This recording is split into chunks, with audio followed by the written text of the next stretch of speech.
2002 के दंगों में आपके आरएसएस के, बीजेपी के, बजरंग दल के, विश्व हिंदू परिषद के गुंडों ने जिस तरीके से मुस्लिम माँ बहन बेटियों की इज्जत लूटी, जिस तरीके से उनके गर्भ को चीर के एक बच्चे को हत्या कर डाली गर्भ के अंदर, वो भी तो सामने लाना चाहिए।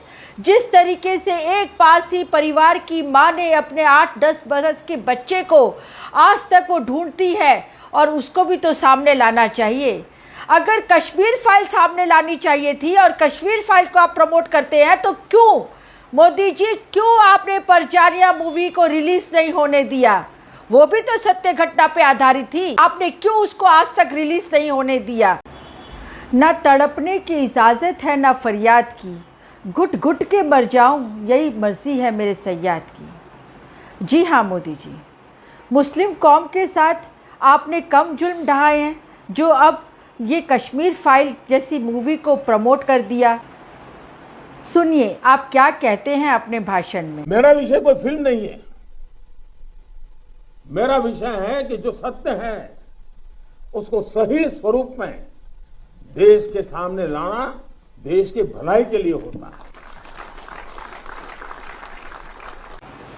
जी हाँ, जो सत्य है उसे उसी स्वरूप में देश के सामने लाना चाहिए, यही देश की भलाई है।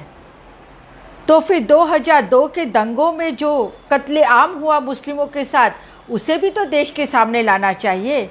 2002 के दंगों के लिए आपने जिस तरीके से क्रिया के ऊपर प्रतिक्रिया की थ्योरी दी, उसको भी तो देश के सामने लाना चाहिए।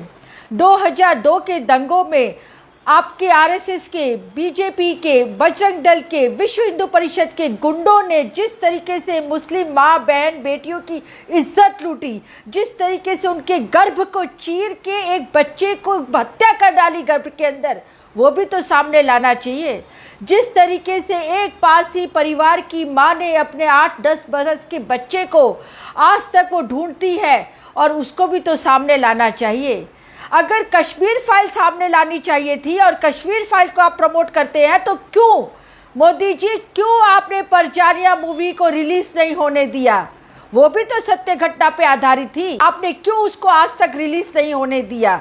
उसमें भी तो एक माँ आज तक तड़प रही है अपने बच्चों के लिए, उस बच्चे को जिसने उसने अपने कोख से जन्म दिया, बड़ा किया, और उस बच्चे को उसने दंगे में खो दिया। ये भी सत्य बाहर आना चाहिए था। किस तरह के कांग्रेस के एमपी एहसान जाफरी साहब के गर्दन पे टायर लपेट के आपके गुंडों ने उन्हें आग के हवाले कर दिया। ये सत्य भी बाहर आना चाहिए कि किस तरीके से आपने लाशों के ढेर लगा दिए और कुएं में उनको डाल के सारे कुएं में आग लगा डाली। मोदी जी, सब सत्य बाहर आना चाहिए। और किस तरीके से आपको उस समय के प्रधानमंत्री स्वर्गीय श्री अटल बिहारी वाजपेयी ने आपको कहा था कि राजधर्म अपनाओ, राजधर्म जरूरी है। नहीं, पर आप राजधर्म करने नहीं आए हैं, आप सिर्फ हिंदू मुस्लिम करने आए हैं। जिस तरीके से हिंदू मुस्लिम करके आपने 2000 के दंगे भड़का के आपने सत्ता हासिल की, इसी तरीके से हिंदू मुस्लिम करके आप अमर पट्टा लिखवा देना चाहते हैं, भारत देश के इतिहास को बदल देना चाहते हैं। वाह रे वाह मोदी जी, आप भारत देश के प्रधानमंत्री हैं या फिर आरएसएस के फुल टाइम प्रचारक हैं? अभी भी चड्डी पहन के प्रचार करने निकल पड़ते हैं। अरे आपको कश्मीर फाइल के जरिए जब कश्मीरों की तकलीफें, दुख और प्रताड़ना और मुसीबतें दिखाई दे रही हैं, तो आपको ये भी दिखाई देना चाहिए कि उस समय वहाँ पे किसकी सरकार थी? किसी की सरकार नहीं थी। और उस समय मुफ्ती मोहम्मद सईद जब अपना सरकार नहीं चला पा रहे थे, तो वहाँ पे गवर्नर का शासन था, और वो गवर्नर कौन था? वो आपका नुमाइंदा था, जिससे आपने बाद में भारतीय जनता पार्टी की टिकट दी जगमोहन को, और वो फिर वहाँ पे कैबिनेट मंत्री भी बने। और उस टाइम पे दिल्ली में वीपी सिंह की सरकार थी। माननीय मोदी जी, आपसे कहना चाहते हैं कि देश के हालात बहुत बदतर होते जा रहे हैं, लोगों के दिमाग में जहर भरते जा रहे हैं आप लोग, और आज आप लोग एक मानव बॉम्ब की तरह लोगों को खुला छोड़ दिया है। आपने युवाओं के दिमागों को जहर से भर डाला है, और वो दिन दूर नहीं, अगर यही परिस्थिति रही तो हमारा देश में गृह युद्ध में बदल जाएगा। संभालिए अपने आप को और संभालिए अपनी वाणी विलास और भाषणों को। मूवियों के ऊपर किसी तरह के कमेंट नहीं होने चाहिए, आपको तटस्थ रहना चाहिए। आप देश के प्रधानमंत्री हैं, आप किसी आरएसएस संघ के प्रचारक नहीं हैं।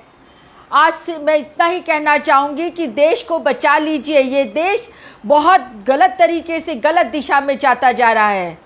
इस वीडियो के जरिए मैं सिर्फ एक ही संदेश देना चाहती हूँ मेरे तमाम देश के भाइयों बहनों से कि राजनीति करने वाले राजनीति करेंगे, ये उनका काम है, ये उनका पेशा है, पर उनकी वजह से हमें किसी तरीके से अपने मन और विचारों में बदलाव नहीं लाना चाहिए। हम भारत देश के वासी हैं और हिंदू, मुस्लिम, सिख, ईसाई सभी हमारे देश के भाई हैं और हमें सबके साथ मिलजुल के रहना है। यही हमारा संविधान कहता है, यही हमारा संविधान सिखाता है। बस आज के लिए इतना ही। मेरा नाम रत्ना वोरा। यदि आपको मेरा ये वीडियो अच्छा लगा हो तो आप इसे ज़रूर शेयर कीजिए, इसे सब्सक्राइब कीजिए और अपने मित्रों, दोस्तों, साथियों से भी सब्सक्राइब कराइए। नमस्कार।